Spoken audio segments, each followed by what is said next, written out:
Para magpatayo ng water station, yung pumunta na kayo kaya Jones Water Station. Yan, nakita niyo yung ano yung gano'n kaganda yung mga machine natin dito sa Vital Stream yan. Ito lang po nag-install niya. Sa kanya ako kumuha. Sa tagal na nito, 6 years na. 6 years, oh. Yes. Yan po, oh. Since 2019. Apo. Ayan. Diyan namin na walang pinatayo ng water station. Yan.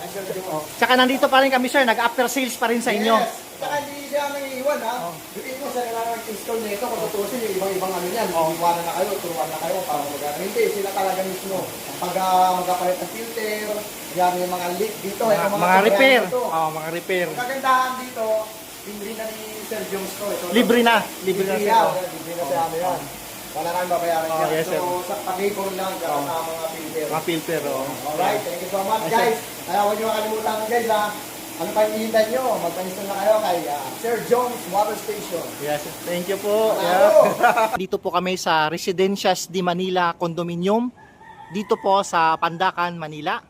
Para sa aming after sales visit ng Leica Stream water refilling station. Purified dual membrane. Po.